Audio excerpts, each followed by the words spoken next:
1. 시사 안드로메다.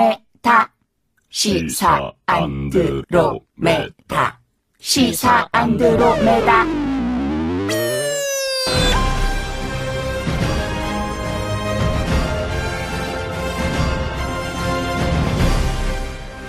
주파수 94.5MHz YTN 라디오 공식 팟캐스트 시사 안드로메다 34번째 방송 시작하겠습니다. 자, 저는 진행을 맡은 이동경 작가고요. 박주민 변호사, 홍상희 기자 나오셨습니다. 어서 오세요. 안녕하세요. 네. 안녕하세요. 사위. 아이, 귀여워라. 그렇게 말씀해도 라디오 듣는 분 잘 모를 수도 있어요. 모를까요? 모르시죠. 하여튼 지난주 저희끼리 방송을 진행했습니다만은 그 팟캐스트 종합순위에서 4위를 상당히 높았죠. 네. 그래서 오늘도 우리끼리 합니다. 아니, 저는 제가 얘기했잖아요. 네. 저희 지인들이 네. 이 세 명이서 얘기할 때가 가장 조합이 좋다라는 제 지인들, 특히 저희 어머니입니다. 네. 사랑스러운 나의 아들아. 그 지인은 제 어머니예요. 우리 어머니가 아들 목소리 많이 들릴 때가 좋다 이 말씀을 하시던데, 그래서 제가 제안을 했지 않습니까? 네. 또 이번에도 지금 우리끼리 하는 겁니까? 예, 그렇죠. 그렇습니다. 자, 오늘 해볼 얘기는 네. 속도를 내고 있는 적폐청산 수사에 대해서 한번 얘기를 해보겠습니다. 이명박 전 대통령이 과연 검찰 수사 선상에 오를 것인가, 오른다면 직접 수사를 받을 것인가, 검찰총으로 나올 것인가.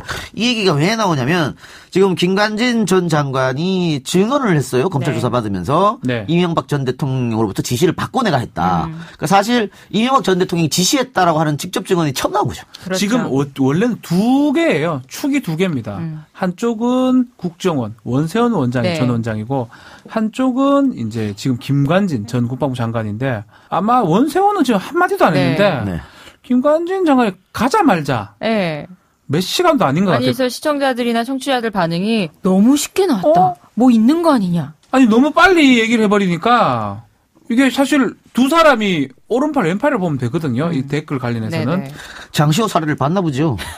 아니요, 제가 너무 빨리, 그래도 장군인데. 그러니까 들어가자마자. 그러니까 이게 지금 박 변호사 말대로 저 원세훈 국정원장은 이명박 대통령이 지시했다 이런 거 얘기도 안 하고 있고요. 네. 본인도 자기가 잘못한 적이 한 적이 맞아요. 없다라고 지금 네. 다 부인하고 있는 상황이고, 남재준 원장은 얘기를 했단 말이죠. 네. 자, 한 축이 무너진 상황입니다. 네. 이렇게 한 축이 무너지면 버티던 원세훈 원장도 이야기할 가능성이 상당히 높아졌다. 왜냐하면 자기 혼자 독박 쓸 수는 없다. 이렇게 생각할 수 있잖아요. 예. 아니, 원세훈 원장만 외로워져요. 그렇죠. 외로워지고 검찰 입장에서는 중간에 딱 서서 그 얘기만 계속 해주면 돼요. 저쪽에서 다 얘기를 하는데 왜 여긴 얘기를 안 하고 있느냐라고 하면 무너질 가능성이 높다. 높죠. 그럼 만약에 예. 국정원에서 무너지면 그때는 MB 대통령은 소환 조사가 불가피하다. 저는 그렇게 봅니다. 예. 자, 그리고 네. 박근혜 정부 초대 국정원장이죠. 남재준 원장. 네. 이분이 검찰 조사를 받았잖아요. 네. 받았는데 검찰 조사를 들어가면서 국정원 직원들은 우리나라 자유민주주의를 수호하는 마지막 보루이자 최고의 전사들이다. 이들의 헌신과 희생이 찬사는 받지 못할 망정 수사를 받다가 스스로 목숨을 끊는 참담한 일이 벌어졌다. 이 자리를 빌려 고인들의 명복을 빈다라고 네. 했는데, 지금 남재준 원장은 그 청와대 특수활동비 상납 네. 40억 원. 네. 이거 예를 들어서 그 원장 제가 없이 못 줍니다. 네. 요 문제. 혐의가 또 있다고 봐야 국정원의 댓글 수사 방해 문제. 또 남북 정상회담 대화락 유출. 네. 이런 거에 지금 다 들어가 있거든요. 안 껴있는 데가 없어요, 지금. 그럼에도 불구하고 간첩 조작 사건에도 그때 이 남재준 국정원장 시절이었습니다. 근데 이런 일이 다 벌어졌음에도 불구하고 본인이 오히려 적반하장격으로 이렇게 나오는 거는 좀 이해가 안 되는데. 아마 제가 뭐 또 예언 아닌 예언을 하면 김관진 장관은 지금 녹음일 기준으로 영장이 청구가 돼 있습니다. 청구됐죠. 네. 김관진 장관보다 한 4-5배 정도 영장 발부 확률이 높습니다. 이분은. 네. 그래요. 제가 뭐 수치하기엔 좀 어렵지만. 네. 그래, 알겠습니다. 그래서 오늘 시사 안드로메다에서는 이명박근혜 정부 턱밑을 겨누고 있는 검찰의 적폐청산 수사 과연 어디까지 왔는지, 앞으로는 어떻게 될지 네. 총정리 시간을 가져보도록 하겠습니다. 시사 안드로메다 일요일 순서 시작합니다. 지금 이 소리는 당신의 지적 허영심이 쌓이는 소리입니다. 무엇이든 정리해드립니다. 총정리. 네, 총정리 네. 시간입니다. 자, 일단 그 김관진 전 장관이 뭐 요직 중에 요직을 두루두루 거쳤죠. 그렇죠. 저도 군에서 있을 때는 김관진 당시는 이제 대장이었는데 네. 계속 눈에 띄었습니다. 2006년이죠. 2006년에 3군 사령관에 그래요. 별 4개. 네. 그 당시는 이제 노무현 대통령 시절이었는데 그 후에 합참의장이 됩니다. 합참의장은 사실 어찌 보면 포스타 중에서도 정말 유력한 사람이 되고 근데 문제는 합참의장을 마치고 MB 정부, 이명박 네. 정부 때는 다시 국방부 장관을 합니다. 2010년부터 그렇죠. 국방부 장관이 되어서 정권이 오래 바뀐 합니다. 뒤에도 오래 합니다. 네, 2014년까지 하셨고요. 하고 그게 끝나고 다시 박근혜 정부가 시작이 되는데 국가 또 안보실장을 또 네. 합니다. 참 대단하죠. 이런 경우 있습니까? 세계 정부를 거치면서 계속해서 요직에 있는다. 제가 처음 봅니다. 제가 봐서 남재준 이제 좀 이따 얘기를 해야 되겠지만 남재준 원장 같은 경우는 실제로 육군 참모총장을 할 때가 노무현 대통령 시절이고요. 네. 한참 동안 딴 데 있다가 네. 박근혜 대통령 할 때 국정원장으로 한 10년간 야인 생활하다가 지금 온 거거든요. 그게 일반적인 모습이에요. 왜냐하면 이 장군들도 좀 합참의장 이상에 가면 어느 정도는 정치에 가까운 사람들입니다. 네. 그래서 쓰고 싶은 사람을 쓰기 때문에 만약 전 정부에서 쓰던 사람이라면 가급적이면 안 쓰려는 게 일반적인데 자기 사람 쓰려고 하겠죠. 당연하죠. 근데 이 사람은 놀랍게도 근 한 10년간 노무현, 이명박, 박근혜까지 이렇게 해왔기 때문에 아주 대단하다. 좋게 말하면 그렇고 나쁘게 말하면 정권에 잘 맞춘다. 이렇게 표현할 수가 그럴 있겠죠. 수도 있겠네요. 안보 라인의 실세로서 네. 정말 서슬이 퍼런 레이저김이라는 별명까지 얻으면서 계셨던 분인데 왜 레이저 김인지 아십니까? 왜 그러나요? 이 자기 집무실에 네. 저도 못 들어가 봤는데요. 네. 국방부 장관 시절 때 김정일이하고 장성택이 사진을 해놨답니다. 집무실에요. 예. 대통령 사진도 있었겠지만 대통령 네. 사진은 또 있었겠죠. 네. 그리고 안보실장 때는 김정은이하고 항병서 사진을 집무실에 해놨고요. 네. 그래서 그걸 계속 봐야지 저거를 알 수 있대요. 눈을 적장의 보면. 생각을 읽겠다. 그래서 레이저 김이라는 별명이 있었다고 합니다. 그런데 이분의 혐의를 보면은 네. 2010년부터 2012년 연재욱 전 사이버 사령관에게 정부와 여권을 지지하고 야권을 비난하는 방향으로 온라인에서 정치 관여 활동을 벌이도록 지시를 한 혐의를 네. 받고 있어요. 군형법상의 정치 관여죄라고 할 수 있는데요. 이렇게 군인의 경우는 정치에 대해서 뭐 댓글 활동을 한다든지 누구를 떨어뜨리게 하고 누구를 당선시켜야 할 그런 활동들을 못하도록 돼 있습니다. 네. 그걸 하게 되면 5년 이하의 징역에 처할 수가 있고요. 이 부분이 첫 번째 문제가 되고 또 중요한 거는 지금 언론에 지금 보도가 되는 거에 따르면 사이버 사령부의 군무원들을 이제 뽑는 과정에서 우리 사람을 뽑는다. 연좌제로 표현할 수 있죠. 네. 이명박 전 대통령이 지시했다는 거 아니에요? 요거 부분이 지시했다는 거예요. 네, 요 그 부분을 부분을 지시했다는 진술했고, 거죠. 예, 요 네. 부분은 이제 얘기를 했기 때문에 요 부분은 직권남용죄가 성립할 수가 있습니다. 그래서 두 가지 혐의로 지금 영장에 대해서 받지 않을까 이렇게 보입니다. 예. 우리 근데 연재욱 전 사이버 사령관하고 옥도경 전 사이버 사령관 그렇게 큰 처벌을 받지 않았어요. 당시 박근혜 정권 하에 아마 있어가지고. 집행유예를 받은 걸 제가 알고 있는데 그러면서 당시 사이버사가 이태하 전 심리단장 개인의 잘못된 지시, 그러니까 한 사람의 잘못된 지시로 네. 그냥 축소를 시켜버렸거든요. 네. 그렇죠. 근데 그게 이 문제였죠. 이태하 단장이 나중에는 굉장히 여기 불만을 털어냈습니다. 나 다 지시받고 한 건데 왜 나만 들어가냐? 그러면서 녹취록 동기했고 그랬죠. 실제로 검찰이 그 녹취록 아마 갖고 있지 않을까 생각이 듭니다. 2014년 수사는 사실 박근혜 정부 시절에 이루어졌던 거니까 그때는 김관진 전 장관을 수사 대상에서 제외해버렸어요. 뭐 꼬리 자르기 의혹도 당연히 있었던 거고 네. 윗선 규명을 못했죠. 네. 근데 이번에는 뭐 새로운 진술도 있고 새로운 증거도 있기 때문에 피해 나가기 어렵지 않을까. 피해나기 어렵고 저는 모두에는 제가 좀 뭐 빨리 얘기를 했다 하지만 이런 측면이 있을 것 같아요. 검찰이 가지고 있는 증거가 명백하다고 저는 생각이 좀 듭니다. 그러니까 뭐 변명을 하거나 네. 어떤 다른 어떤 얘기를 항변을 할 수 있을 정도의 어떤 증거가 아닌 누가 보더라도 확실한 지금 보도 문건이거든요.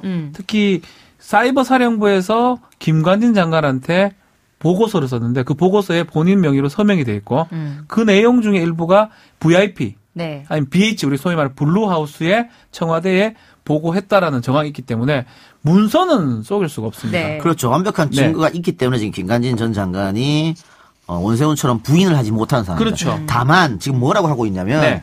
나는 그 사인을 한 건 맞지만은 그게 범죄인 줄은 몰랐다. 그냥 정말 사이버전이라고 생각하고 했다고 지금 이렇게 빠져나가는 웃깁니까? 네. 저도 사실 웃깁니다. 몰랐다고요? 예, 몰랐다고 하고 계시고 아, 있으니까. 사이버인 줄 알았다고요? 예. 뭐 게임인 줄 알았어요, 그러면? 아니 정말 대북 사이버인 줄 알았대요. 그 댓글 다는 게. 다른 증거를 또 갖고 있을 거예요. 사실 주사를 어떻게 하냐면 네. 아마 이건 제 경험상으로 말씀드리는 건데 밑에서부터 조사를 해갑니다. 예. 실무자부터 해서 위로 계속 올라가는 단계거든요. 지금 김관진이 왔다라는 거는 그 전에 이제 그 밑에가 정책실장에서 임관빈 전 정책실장 그 사람이 조사를 받은 거고요. 그 전에는 또 국장급 기획관이 또 있어요. 기획관 밑에 과장 실무자까지 모든 조사 끝난 다음에 김관진을 부른 거예요. 그렇기 때문에 사실은 그런 얘기하면 검사가 웃어요. 네, 네. 검사 진짜 그대로 웃을 겁니다. 네. 웃고 그냥 나가요. 나가서 한 번 더 생각해 보시오 하고 다시 질문을 하지 아. 않았을까. 그래서 지금은 이렇게 얘기하지만 오히려 이런 게 더 불리합니다. 영장이 만약에 기각이 되려 그러면 오히려 인정을 해가지고 증거인멸의 우려가 없는 경우가 기각이 될 수가 있습니다. 근데 만약 끝까지 나는 몰랐다. 누가 보더라도 알았을 거고 무슨 사이버 무슨 전쟁 무슨 게임합니까? 예. 고검 장관이 그런 상황이라 그러면 영장 발부가 오히려 더 높다는 생각이 듭니다. 자, 이명박 전 대통령이 김관진 전 장관에게 우리 편 뽑아라.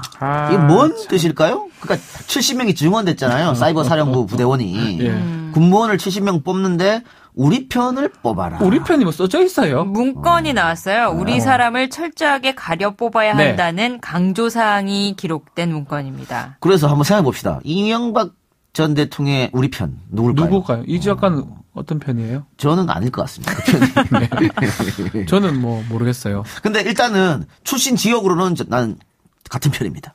저도 출신적으로 같은 편인데요? 편이에요. 네. 예. 같은 편입니다. 왜냐하면은 네. 김 전 장관이 이렇게 진술한 걸로 알려졌는데 대북 사이버전 수행에 적합한 국가관이 투철한 인물을 뽑으라는 취지로 이해를 했고 그래서 호남 배제했다. 말이 되나요? 이게. 아니, 호남 사람들은 대부분 투철하지 않나요? 그러니까요. 이거 말이 안 돼요. 말이 안 되죠. 호남 사람들은 무슨 죄입니까? 그러니까 이명박 전 대통령하고 김관진 전 장관은 호남 사람은 우리 편이 아니라고 생각한 거잖아요. 근데 김관진 장관은 전주 사람이에요.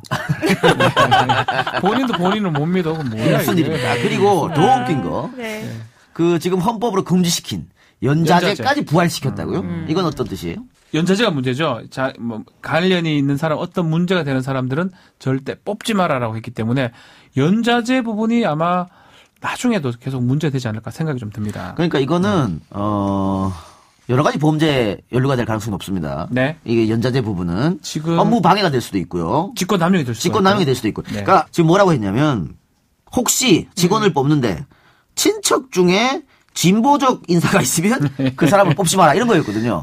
이렇게 허허, 또 문건에 명시를 했어요. 연자죄라고 명시가 돼 있으면서 예. 혹시나 나중에 불만이나 민원을 제기할 수 있기 때문에 이런 불만 세력을 다 미리 제거해야 된다. 네, 1970년대 그러니까 그 얘기하려고 그랬어요. 이게 도대체 언제적 얘기인가요? 실제로 그 뽑으면서 호남 사람이 안 뽑혔다 그러죠? 네, 그러니까. 배제했다라는 거 거의 다, 아니에요. 예. 그러니까 뭐 그런 구체적인 지시를 했다라는 것인데. 유괴에 의한 공무 방해 내지 직권 남용 그걸 떠나서 저는 범죄를 뭐 이렇게 막 갖다 붙일 게 아니고 우리 헌법 또 50에 들었던 연자제를 지금 하는 거가 돼버리기 때문에 정말 도덕적으로도 뭐 법적으로도 당연히 문제되지만 정말 헌법에 위배되는 상황이 아닌가. 네. 김 전 장관은 또 이런 사이버사의 작전 현황을 담은 보고서를 이 전 대통령에게 보고하기 위해서 청와대에 보낸 것은 사실이라고 네. 인정했다. 이렇게 알려져 있어요. 그러니까 보고했다는 거잖아요. 그래요. 그러면 이 대통령이 여기서 빠져나가기가 어려운 거예요. 아, 근데 이런 생각이 들어요. 일단 구속영장 청구서에 이명박 대통령의 네. 이름은 기재가 안 돼 있습니다. 우리가 이제 안봉근, 이재만 같은 경우는 영장 청구할 때 공모했다고 네. 박근혜 대통령 공모했다고 기재가 네, 돼 네. 있기 때문에 네. 그거랑 차이는 좀 있는 것 같아요. 근데 기재를 하고 안 하고가 뭐 의미가 있긴 한데 제 생각엔 좀 이래요. 일단은 이명박 대통령을 전 대통령 조사를 안 한 상태에서 기재하기엔 부담을 느꼈을 네, 가능성이 네. 크고요. 네. 또 검찰 입장에서 한 번 부를 때 다 물어봐야지 찔끔찔끔 부르는 것도 좀 문제가 되거든요. 그래서 아마 전략적으로 뺐을 가능성도 있습니다. 예, 저는 뭐 그 이름을 이명박 전 대통령 이름을 뺐다고 해서 이 수사가 뭐 이명박 대통령을 하지 않는다. 그래 네. 해석은 절대 안 그렇죠. 됩니다. 그건 아니라고 예. 보고요. 만약에 구속영장이 우리가 지금 녹음기 할 때는 아직 나오지 않았으니까 네. 구속영장이 발부가 된다 그러면은 김관진 전 장관 신병을 검찰이 확보하는 거잖아요. 그렇죠. 그래놓고 또 다른 질문을 계속 네. 할 수가 있겠죠. 예. 하고 영장 부분은 저는 솔직히 말해서 좀 반반 같긴 한데 이제껏 직권남용죄 기준으로 봤을 때는 영장 발부될 가능성이 높아 보이긴 한데 또 간혹 이제 또 영장이 기각된 사례가 있기 때문에 제가 감히 뭐 말씀드리기 좀 예. 어려운 상황이 아닌가 생각이 듭니다. 자, 그리고 국회 위증 논란도 지금 있죠? 4년 전에 네. 군 사이버사 정치 개입과 관련한 의혹이 불거졌었어요. 그래서 그때 국정감사와 대정부 질문이 있었습니다. 그때도 김관진 전 장관에게 질문을 했었는데 사이버사 활동 결과를 장관이 보고 받았습니까? 청와대에 보고가 됐습니까? 이런 질문에 대해서 뭐라고 대답했냐면 사실이 아닌 것으로 알고 있다. 사실이 아니다. 라고 부인했습니다. 네. 그리고 당시 수사에 대해서 물었더니 이제 누구 사주에 의해서 한 것이냐, 조직적으로 한 것이냐, 이것을 수사하는 것이다라고 답하거나 SNS 행동 강령으로 관리했다고 하는 등 뭐 유체 이탈식이라고 하죠. 요 위증이죠. 네. 요거 지금 드러난 바에 따르면 국감법상의 위증죄가 성립할 수가 있는 것 같습니다. 4년 전 것도 네. 성립이 되는 당연히 거죠. 뭐 공소시효 안에 있는 네. 거고. 아니, 그러니까 성립하죠. 박근혜 대통령의 국정농단 사건에 네. 지금 연루돼 있는 사람들도 국회 청문회 위증, 그렇죠. 국정감사 위증, 이 죄가 지금 많이 또 들어가 있잖아요. 그 지금 조사 다 받고 있고 네. 불구속 그거 범죄 하나인 사람도 구속은 안 시킨 것 같고 불구속으로 다 기소가 돼가 재판을 받고 있는 상황입니다. 예. 자, 그러면 김관진 전 장관 이야기를 거기서 마치고 남재준 전 국정원장 이야기 네, 한번 봅시다. 남재준 전 국정원장은 김관진 장관의 3년 육군사관학교 3년 선배입니다. 육사 25기고요. 두 사람의 공통점이 있어요. 이 독사파라 그래요. 뭐 독사라서 뭐 뱀혀를 날려면 그게 아니고 독일 육군사관학교에서 유학을 다녀온 출신들이 그래요? 이제 공통적인데 두 사람 관계가 근데 좀 말씀을 드렸지만 김관진 전 장관은 계속 쭉 이렇게 한 10년 정도 군에 요직이 있었지만 남재준 같은 경우는 노무현 대통령 때 참모총장을 합니다. 그리고 연합사 부사령관 하다가 퇴임을 하고요. 군에서 나온 후에는 학교 같은 데 있다가 네. 박근혜 정부 들어서고 초대 국정원장을 하게 됩니다. 네. 그래서 어쩌면 글쎄요. 박근혜 정부하고 어떤 게 있는지 모르겠는데 초대 국정원장을 하다 보니까 많은 혐의점들이 남재준 전 원장한테 많이 몰려있는 게 사실입니다. 자, 이명박 정권 때의 원세훈 국정원장은 지금 구속된 상태고요. 박근혜 정권 때 국정원장이 3명입니다. 1호가 남재준이고요. 네. 이병호, 이병기 순으로 돼 있죠. 그럼 앞으로 그렇게 부를 거라고 봅니까? 예. 아이고 뭐 제가 그대로 얘기해 드릴게요. 제가 뭐 안 봐도 비디오입니다. 예. 밑에서부터 계속 해왔고요. 순서대로 부른 거예요. 김관진을 불러가 조사가 마무리됐죠. 영장을 쳤다고 표현하는데 영장을 한 다음에 그 순서대로 하는 게 다음이 지금 이제 남재준은 지금 조사를 했죠. 하면 바로 순서대로 다 장관들도 전직 원장들도 부를 걸로 보입니다. 이 남재준 이분은 2013년부터 2014년까지 국가정보원 원장을 하셨는데 네. 앞서 이 작가님이 설명을 좀 해주셨지만 네. 세 가지 커다란 혐의가 있어요. 일단 국정원 댓글 수사와 재판을 방해했습니다. 이 부분도 크죠. 네, 2013년 4월에 윤석열 당시 팀장이 국정원을 압수수색했어요. 그래서 이 남재준 원장이 직접 사무실을 안내했는데 가짜 가짜 사무실. 사무실. 지금 뭐 그것 때문에 검사 한 명이 뭐 목숨을 끊고 변호사도 변호사 목숨. 한 명도 목숨 그런 끊었죠. 거잖아요. 가짜 네. 사무실 만드는 거. 이게 가짜 사무실 당시 수사팀 말에 따르면 책상이 6개 정도밖에 없어서 수사팀이 지금 가가지고 이게 맞냐. 사람이 이거 심리전는 사람이 많은데 이게 좀 맞냐 하니까 외근 같다고 그러고요. 그리고 이제 아마 이 상황에서 이런 가짜 사무실을 만드는 것들은 진술이 지금 다 확보가 됐고 그렇죠. 당시 TF팀 이 국정원 댓글 사건 현안 TF팀의 모든 사람들이 구속이 된 상황입니다. 네. 이게 과연 남재준 전 원장의 지시가 있었느냐 없었느냐가 그렇죠. 핵심인데요. 원장 지시 없이 어떻게 당시 현장에 뭐 본인이 없었다고 해도 네, 모르고 그럼요. 있었다는 건 말이 안 되고요. 아니요. 가짜 사무실을 만드는데 그 원장한테 보고 안 하고 할 수 있는 사람이 몇 명 있겠습니까? 그러니까 검찰을 속이는 건데. 그러니까요. 그렇기 때문에 이거는 공무집행방해 직권남용죄가 두 개가 성립될 성립할 것 같고요. 수가 있지요. 또 다른 사건이 뭐지요? 국정원 특수활동비를 청와대에 상납한 혐의가 있죠. 네. 서울중앙지검 특수 3부가 지난 8일 남 전 원장을 피의자 신분으로 불러서 조사를 했는데 이재만 안봉근 정호성 전 비서관 이 문고리 3인방에게 40억 원 이상 들어갔잖아요. 네. 지금 뭐 40억 원만 나왔지만 국정원장의 죄가 없이 이게 됐겠느냐.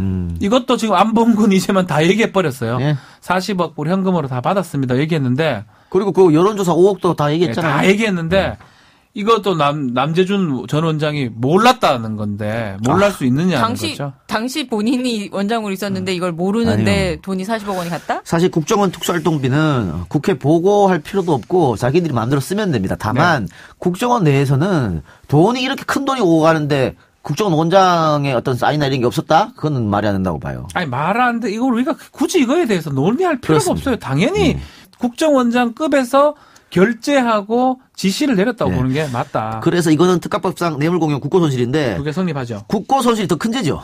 5년 이상의 범죄가 됩니다. 금액 자체 좀 크거든요. 40억.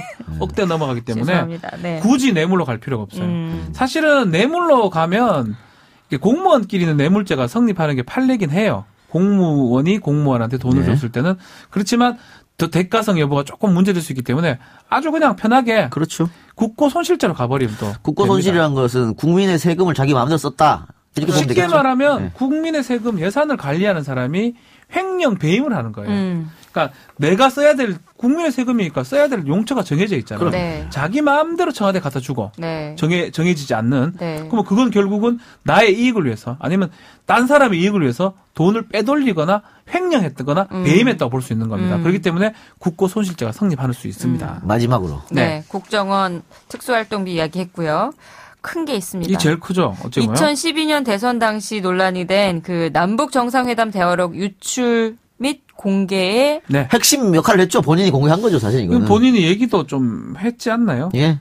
그래서 이거는 국정원법상의 비밀 엄수 위반, 국정원법 저는- 위반이 됩니다. 예, 국정원법 위반인데 저는 정치 개입 금지도 위반했다고 봐요. 이게 사실 정치잖아요. 이게 결국 김무성 전 그렇죠. 대표가 그걸 갖고 비 오는 날 읽었죠? 부산에서 읽었는 거. 예. 예. 국정원 개혁발전위원회가 밝혔어요. 남 전 위원장이 2013년 6월 국정원 간부들의 만류를 물리치고 2급 비밀이었던 당시 남북정상회담 회의록 전문을 일반 문서로 재분류하도록 지시한 뒤에 국회 정보위원들에게 공개를 했다. 이런 혐의를 받고 있다라는 겁니다. 예, 그리고 이 전문도 짜집기 했습니다. 음. 국정원에서. 그러니까 그것도 더 큰 이 문제인 세 거죠. 개 다 혐의가 아마 좀 그런데 많이 보이죠. 네, 청와대와 교감 없이 그냥 했겠느냐. 본인이 그렇죠. 나서서. 그러니까 이거 세 개는 또 이렇게 돼요. 박근혜 전 대통령이라든지 아니면 그 대통령까지 보고가 되고 다 문제가 될 수 있는 상황이다. 그렇게 보이고 지금 이 정도면 사실은 뭐 구속이 불가피한 상황이 아닌가 자, 보입니다. 그리고 이렇게 지금 속도전을 검찰이 하고 있는데, 네. 국정원 직원이었던 정모 변호사, 그리고 파견 검사였던 변창훈 전 서울고검 검사, 네. 두 사람이 스스로 목숨을 끊었습니다. 그러면서 보수 언론을 중심으로 해서 이거 보복하는 거 아니냐, 정치 보복 아니냐, 네. 이런 여론을 조성하고 있거든요. 그래서 검찰 분위기가 뒤숭숭하고, 검찰 내부 분위기가 네. 이런 것들 때문에 제대로 수사를 못하는 게 아니냐, 브레이크가 걸린 게 아니냐, 이런 이야기가 좀 나오고 있습니다. 약간 그건 어쩔 수 없는 부분이긴 해요. 사실은 변창훈 검사가 또 검찰의 식구 중에 한 명이었고 예. 또 그 와중에 이제 조문하는 과정에서 그런 것들이 많이 보였죠. 일부 검사들이 막 지금 이게 뭐 하는 짓이냐 하기도 하고 문무일 총장이 갔을 때 뭐 박대하기도 했고 막 그런 상황인데 보수 언론에서 이걸 상당히 또 너무 좀 주목하는 것 같다는 생각도 듭니다. 예. 특히 지금 연일 비슷한 어떤 기사가 지금 나오고 있어요. 예, 얘들 나오고 있어요. 예. 현직 검사, 변호사 자살 불은 적폐청산 과도한 수사가 아닌가. 뭐 이런 논설도 있고 적폐 수사 대상자 이단 극단 선택 정치 보복 수사의 비극 제목만 딱 봐도 약간은 좀 이 수사를 좀 막기 위한 그런 예. 걸로 보입니다. 근데 이 정치 블로그 IM 피터가 재밌는 것을 올렸던데 자신의 블로그에 네. 영화 내부자들 있잖아요. 네네. 거기에 사실은 아주 중요한 증언을 해야 될 사람이 네. 증언 직전에 어떤 동영상 파일을 받고 자살하는 장면이 나오거든요. 네, 맞습니다. 그러니까 그 이강희 주필이라는 조국일보 그 사람이 검찰의 과잉 조사가 초래한 성명간의 자살 이렇게 기사를 씁니다. 네. 그게 지금 보수를 사는 거 똑같은 거 아니냐? 이렇게 해서 지금 이거 내부자들 뭐 많은 분들이 봤겠지만 내부자에 보면 그 성명관이라 그래요. 이 중요한 진술을 해야 될 사람인데 그 사람이 자살을 하고 이 주필 백윤식 씨, 예. 네. 백윤식 씨가 민중은 개돼지입니다. 얘기했던 사람인데 이 사람이 그 연필로 사설을 쓰는데 그 제목이 지금이랑 똑같다는 느낌이 똑같다. 듭니다. 뭐 이렇게 지금 그분이 이야기를 하고 이제 있어요. 영화 안에서는 언론이 네. 권력과 결탁을 해서 여론을 조작하는 역할을 하는데 지금 뭐 보수 언론이 그렇다는 건 아니지만 아, 예, 아니죠. 저는 네. 이 표현은 조금 아니라는 생각이 드는 네네. 게 한 언론에서 이렇게 썼어요. 인터넷 댓글이 얼마나 대단한 문제길래 이런 비극까지 불러와야 하는지 안타까울 뿐이다. 인터넷 댓글하고 관계가 있나요, 이게? 사이버사나 뭐 국정원이나 그러니까 이런 그런 것들. 의미에서. 국정원들이 그게 했던 뭐가 대단하냐 그게 있는 뭐가 거죠. 대단하냐. 아니에요. 대단하죠. 아니요, 그게 일반인이 큰일 날입니다. 했다면, 네. 일반인들이 했다면, 이런 말이 맞을 수가 있지만, 국가기관에서 인터넷 댓글을 이런 만들어냈다면, 표현은 언론사에서 나올 수가 없는 그렇죠. 표현이에요. 말이 안 되는 말이 안 것이죠. 맞죠. 네, 말이 안 맞는 예. 겁니다. 그리고 지금 많은 분들이 여기에 대해서 일단 뭐 이제 논란이 좀 있는데 네. 중앙일보가 또 보도를 그 안동지 청장 있죠? 네. 그 문무일 총장에게 니들이 죽였다. 네. 이렇게 장례식장에서 네. 얘기했다고. 네. 그럼 저희도 오보라는 얘기가 있거든요. 음. 그러니까 안동지 청장도 그런 말 한 적이 없고 네네. 문무일 총장도 들은 적 없고 아, 그래요? 그리고 다른 언론에는 아무도 그걸 쓰지 않았어요. 네. 근데 중앙일보가 썼거든. 네. 그리고 그것도 오버라는 얘기가 있기 때문에 네네. 그렇다면은 뭔가 의도를 가지고 쓰는 게 아닌가 뭐 이런 생각도 듭니다. 근데 기사를 하는데 이런 부분은 안동지청장에도 문제가 되는 거고 그렇죠. 오보를 해서는 안 되는 부분이에요 절대로 확인을 하지 않고 기사를 냈다. 그 부분은 상당히 좀 충격적이기도 한데요. 네. 그리고 이 적폐청산 문제는 검찰이 잘못한 거잖아요. 지금 파견된 검사들이 그렇죠. 네. 네. 자기 친정을 속인 거 아니에요. 어떻게 보면 뒤통수 친 네, 거잖아요. 본인들이 잘못한 거예요. 본인들이 잘못한 건데 그거를 마치 그 조사가 잘못돼서 뭐 타살인 것처럼 이렇게 몰고 가는 것도 정말 옳지 않고요. 안타까운 일이기는 하나. 끊어내야 돼요. 당연히 그러면 안타까운 이것 일이죠. 때문에 네. 그럼 수사를 하지 말라라는 논리는 성립하지 그럼요. 않거든요. 제가 군 검사를 하면서 제가 한번 이 상황에 대입을 좀 해봤습니다. 저희도 이제 파견을 가기도 하고요. 뭐 보병 일을 하기도 하고 또 기무사는 국정원 관련된 일도 하기도 하는데 제가 이런 어떤 역할을 하게 된다면 과연 저는 자유로울 수 있을까? 그러니까 제가 한 10번 정도로 제가 스스로 물어봤을 때 저는 저 식구를 하지 않을 것 같아요. 제 쪽 집이 검찰이라면 그리고 똑바른 거란 모르겠지만 잘못된 거고 누가 봐도 범죄인 상황이잖아요. 그렇다면 하지 말아야죠. 하지 말아야 되고 그게 안 된다 그러면 바꿔달라고 할 수 있는 거고요. 파견을 포기하든지 아니면 최소한 그 장소에서 빠져나와야죠. 태업을 한다든지 막 그렇게 저는 결론을 나는 걸 봤을 때는 이 뭐 고인의 죽음을 제가 폄하하려고 절대 그런 건 아니고요. 어쨌든 이 부분은 조사가 좀 돼야 될 부분이거든요. 근데 그걸 갖고 어떤 다른 이유로 조사를 못 한다 그러면 지금 시작된 적폐청산이 지금 이 수사가 잘 가고 있는데 찬물을 끼얹는 격이 되지 않을까 이렇게 생각이 잘못한 들어요. 게 있어도 대충 넘어가자. 그러면은 또 다른 잘못이 반복될 수밖에 없습니다. 아, 그렇죠. 그렇죠. 그럴 수밖에 그 없죠. 독일이나 뭐 스위스나 이스라엘이나 뭐 프랑스나 나치전 보면 끝까지 쫓는 이유가 뭡니까? 그렇죠. 다시는 반복하지 말자라는 그렇습니다. 교훈 때문이죠. 네. 분명히 이 언론이나 또 국민들 입장에서는 좀 그만해도 돼 이런 생각을 할 수 있습니다. 그렇지만 우리가 역사적으로 봤을 때 사실은 정리해야 될 거를 정리 못했던 결과가 지금까지 온 거거든요. 또 검찰도 지금 기회에 이렇게 이걸 해결해 주지 않으면 또 반복될 여지가 있는 거예요. 그렇기 때문에 조금 아프고 괴롭고 힘들 수 있지만 끝까지 좀 가야 되지 않을까 저는 그렇게 봅니다. 중정이 잘못해서 안기부로 이름을 바꿨고 네. 안기부가 잘못해서 국정으로 바꿨잖아요. 네. 그런데 아직도 군사 독재 시절에 일어났던 일을 버리고 그거를 수사한다는데 그거 이렇게 저항하고 이러면 어떻게 한국이 발전할 수 있겠습니까? 많은 국민들이 아마 국민들의 염원은 적폐청산 해달라고 문재인 대통령을 뽑은 거고요. 문재인 대통령 그거에 맞게 지금 수사가 제대로 진행되고 있거든요. 오늘 또 국감에서도 보니까 윤석열 지검장한테 뭐 피해자가 조사를 하는 게 말이 되냐 뭐 이렇게 질문들을 야당 의원들이 하던데 피해자는 국민들이에요. 윤석열 지검장이 뭔 피해자입니까? 그렇게 표현하는 건 좀 맞지 않다 생각이 들고 이거는 잘못된 거를 바로 잡는 거기 때문에 잘된 거를 잘못되게 하는 게 아니잖아요. 그렇기 때문에 좀 시간이 걸리고 힘이 들고 좀 어렵더라도 끝까지 해야 된다. 그러니 이제 정치권에서 특히 야당 그리고 보수 언론 쪽에서 정치 보복 프레임으로 계속 씌어가고 있기 때문에 오히려 검찰이 살아있는 권력을 또 네. 조사하는 게 아닌가 이런 얘기가 좀 나오고 있습니다. 그래서 좀 이상해요. 이 부분은 저는 탁현민 청와대 그 행정관이 지금 공직선거법 위반으로 불구속 기소가 됐습니다. 기소가 됐고 또 전병헌 수석 같은 경우도 이제 보좌관 2명, 부록 1명. 예. 지금 구속이 체포됐죠. 긴급 체포 구속이 된 그런 상황인데. 자, 그럼 사실은 탁현민 거는 가봐야 벌금 이상은 안 나올 것 같고요. 탁현민 거는 학성기 사용한 거고요. 학성기를 선거 장소에서 학성기를 사용하면 안 돼요. 근데 공개된 장소에서는 사용하면 안 되고 선거할 수 있는 대담 장소에만 사용할 수 있거든요.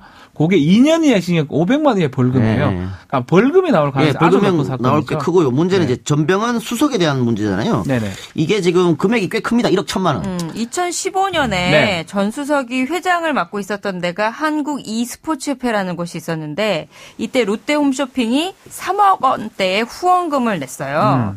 그런데 당시 롯데 홈쇼핑은 미래창조과학부의 채널 재승인 심사 때 일부 허위 사실이 기재된 사업계획서를 제출해서 재승인 허가를 취득했다는 의혹을 받고 있고요. 네. 당시 19대 국회의원이었던 전 수석이 미방에 있었던 거예요. 예. 네. 홈쇼핑 재승인의 영향력을 행사할 수 있다는 위치에 있었다는 것이죠. 아니 그거는 롯데쇼핑이 그걸 알기 때문에 찾아갔겠죠. 그 보좌관들한테. 이른바 전병헌법이라고 있었습니다. 미방위에서 방송법 개정안인데 그 내용이 뭐냐 하면 문제가 생기고 홈쇼핑 이런 데서 뭐 이렇게 처벌받거나 이러면 영업정지를 방송에 영업정지를 시킬 수 있는 조항을 넣어놓은 겁니다. 아주 강력한 조항을.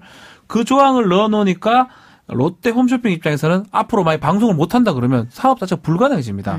그런 상황에서 전병헌 수석이 있는 그 e스포츠 관련된 그쪽에 접근한 게 아니냐. 이런 그래서 게 보좌관을 문제입니다. 만났잖아요. 네. 보좌관을 만났는데 보좌관이 e스포츠 프로 스포츠단을 하나 만들어라 롯데가. 네. 롯데 홈쇼핑이. 네. 10억짜리. 10억을 요구하셨죠. 예. 10억짜리를 얘기했는데 돈이 너무 많다. 그래서 그냥 3억을 후원하겠다. 그렇죠. 이렇게 했고 1억 9천만 원이 후원된 것 같아요. 맞습니다. 1억 천이 지금 없어졌어요. 그러니까 지금 1억 천이 없어졌어요. 네. 근데 검찰 발표를 보면 1억 천을 그 브로커를 통해서 세탁했다는 거잖아요. 그렇죠. 세탁해서 자 그러면 세탁해서 그 이 세 사람 체포된 이 세 사람 이 썼을 것인가? 아니면 전병헌 당시 의원에게 상담을 했을 것인가? 네. 자, 핵심이 이게 핵심이죠. 그거예요. 핵심이 그렇죠. 그거예요. 네. 1억 천의 최종 종착점이 어디냐에 따라서 만약에 전병헌 수석이 받았다. 정치자금으로 썼느냐. 뇌물죄는 정치자금법 위반될 가능성이 네. 높아지고요. 만약에 이 세 사람이 거기서 끝났다. 정착력이 거기였다면 전병헌 수석은 아무런 관계가 없다고 봐야 되겠죠. 네. 근데 이 문제에 대해서 지금 청와대 같은 경우에는 그건 전 수석 개인의 일이다. 아, 그렇죠. 네, 공식 입장을 내놓지 않은 상황이에요. 근데 저는 그게 맞다고 보고 만일 전 수석이 문제가 되면 검찰 수사 받고 체포돼야죠. 아, 뭐 그렇죠. 당연한 거죠. 당연한 거 아닙니까? 네. 당연한 거죠. 그래서 청와대에서 이 문제에 대해서 크게 신경 안 쓰는 것 같습니다. 그러니까 오히려 지금 이 정치 보복 프레임을 깰 수 있는 기회라고 생각하는 것도 같아요. 근데 오히려 예. 청와대 입장에서 이건 제 생각이긴 합니다. 청와대 입장에서는 전 정권에 좀 수사를 하니까 야당이나 이런 데서는 아니 보수 정치보복이다. 언론에서는 네. 정치보복인데 현 정권의 칼날도 들이대고 있거든요. 네. 오히려 좋은 좋은 상황을 표현하기 좀 그렇지만 나쁘지 않다. 청와대 그러니까 입장에서는. 조금 이상한 거는 뭐냐면 이 롯데 홈쇼핑 강모 사장 네. 이 사람이 이 문제 때문에 검찰 수사를 받았고요. 1년 전에. 그렇죠. 그리고 이미. 네. 1심 재판이 났어요. 네. 유죄 받았어요. 네. 그러면 검찰은 1년 전에 이걸 알고 있었단 그렇죠. 말입니다. 네. 근데 1년 동안 꾹 쥐고 있다가 하필 지금에 와서 왜 전수석을 쓱 꺼냈느냐.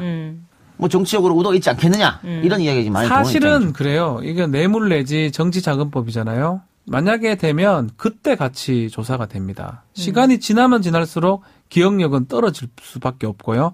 진술이 퇴색이 됩니다. 그렇죠. 우리 이제 홍준표 대표 그 윤모 네. 사람이 사람이 시간이 많이 지나니까 계속 다른 소리를 하게 돼서 결국 2심에서 좀 무죄가 된 상황이거든요. 네. 검찰 입장에서는 둘 중에 하나예요. 정말로 지금 어떤 정치적으로 이용하기 위해서 늦게 했을 가능성 첫 번째고요. 두 번째 이럴 가능성도 있죠. 지금 어떤 명확한 증거를 발견했다라는 건데. 근데 저는 이 작가 말에 좀 보태서 그 재판이 오래 진행되면서 드러나지 않은 증거가 갑자기 난 드러나기 좀 쉽지는 않다. 네. 이미 그런 생각도 수사를 듭니다. 다 했었던 사안인데. 그러니까 누가 지금 양심선언을 했을 때는 가능해요. 누가 지금 원래 아니었는데 재판 과정에서는 몰랐는데 지금 누가 나와서 사실은 전병헌 수석한테 갖다 줬다. 이런 얘기를 누가 했다 그러면 모르겠지만 글쎄요. 하여튼 저도 지금 시간에 이 사건이 되는 거는 조금 좀 시기가 조금 논란이 되지 않을까 생각이 좀 들긴 합니다. 그리고 일단 전병헌 수석 쪽에서는 펄쩍 뛰고 있죠. 지금 펄쩍 뛰고 있습니다. 절대 아니라고 얘기를 하고 있는데. 그래서 제가 지금 말씀드리는 게 재판이 그렇게 진행되면서 얘기가 안 나왔는데 검찰 수사를 하지도 않았는데 갑자기 지금 나오니까 전병헌 수석은 본인은 그렇죠. 예상하지 떳떳하면 못한 일이겠죠. 네. 그래서 펄쩍 뛰고 있는 그런 상황입니다. 그러니까 이거는 지금 체포되어 있는 전병헌 수석의 측근들이 어떤 이야기를 검찰에 얘기할지 좀 더 지켜봐야 할 것 같고요. 그러니까 지금 다 단언할 수가 없어요, 이거는. 네. 어쨌든 전 수석 같은 경우에는 트럼프 미 대통령이 왔을 때 빠져 있었습니다. 네. 원래 수석이 나와야 되는 거예요. 정무수석이 빠지면 안 되죠. 그렇죠. 네. 근데 그 하여튼, 자리에 네. 지금 수석들이 다 나왔죠, 거의 다. 다 나왔죠. 네. 다 나와서 인사하고 뭐 영어로 하는 모습이었는데 전범 수석은 빠진 모습이었습니다. 네. 그래서 글쎄요 어떻게 될지 뭐 검찰 수사를 지켜봐야겠습니다만은 그 수석 교체 만약 문제가 있다면 교체까지 가야 되는 것이죠. 그건 당연한 수순이에요. 뭐 만약에 혐의가 있고 이러면 뭐 지금 정권의 실세니까 뭐 괜찮다 이래 말씀은 할 수 없는 거고요. 당연히 뭐 검찰 수사를 받아야 되고 뭐 신병 부분도 문제가 될 수 있는 거고 그렇다면 당연히 일은 못 하는 거잖아요. 그럼 정무수석은 그만둬야 되는 상황이 되지 않을까 그렇게 봅니다. 그러니까 청와대도 사실은 오래전부터 알고 있었기 때문에 지금 별반 동요를 하지 않고 있다 이렇게 보면 될 것 같고요. 네. 알겠습니다. 이 적폐청산 수사 아마 문무일 총장이 윤석열 지검장한테 네. 신속하고 정확하게 수사를 해라 그런 얘기했던 것 같아요. 뭐 검사들이 입장에서는 오히려 이런 일이 생기면 좀 더 잘하지 않을까 좀 생각도 들어요. 좀 안 좋을 수 있어요. 특히 조사하는 거 저도 군 검사할 때 이 불미스러운 일이거든요. 조사받던 사람이 네. 어떤 사망하게 된다는 건 뭐 그게 자살이든 뭐 어쨌든 간에 가장 심각합니다. 완전 스트레스 받을 수밖에 없는데 오히려 더 꼼꼼하고 인권 침해 과정 없이 잘못됐던 부분 아니면 사실을 확인하는 과정을 거친다면 요게 전화위복이 될 가능성이 저는 있다. 검찰 입장에서는 신속하되 아주 적법하게 수사를 한다면 오히려 더 좋은 기회가 될 수도 있다. 이렇게 얘기를 좀 드리고 싶습니다. 네, 하여튼 검찰이 어떤 수사를 빠른 속도로 결과를 낼지 조금 더 지켜보겠습니다. 근데 속도 부분은 저는 다 왔다는 생각이 들어요. 퍼즐을 맞추는 작업을 하는 거예요. 네. 그림은 지금 다 그려져 있는 상황이에요. 네. 아마 수사를 지휘하는 사람이라면. 다만 몇 부분이 빠져있는 그림 조각을 맞추는 과정이고 그 사람들이 부르는 과정에서 조각을 계속 맞추고 있고 아마 제 생각에는 국정원장들이 이제 조사를 받으면 거의 조사는 일부 마무리되지 않을까. 결국은 칼날은 우리가 계속 얘기를 하지만 MB 전 대통령 할 때 갈 가능성이 있고 저는 조금 예상이 되는 부분은 연내에 소환될 부분은 가능성이 있다. 알겠습니다. 이렇게 봅니다. 자, 그럼 오늘 방송은 여기서 마치고요. 네. 저희는 팟캐스트 버전으로 네. 다시 돌아오도록 하겠습니다. 채널 팟캐스트로 옮겨주세요. 자, 들어주신 여러분 대단히 감사하고 그럼 저희는 우리도 선곡 하나 하고 가죠. 선곡이요? 네. 아, 오늘 손님이 없으니까. 네, 우리가 그러면 하죠. 박주 변호사 가세요. 제 신청곡은요. 2호공감의 프란 다스에게. 프란 다스에게는 누구 건데요? 프란 다스에게. 마지막 그 남은 주말 즐겁게 보내시기 바라고 저희는 다음 주에 뵙겠습니다. 고맙습니다. 감사합니다. 내 꿈꿔. 파트라슈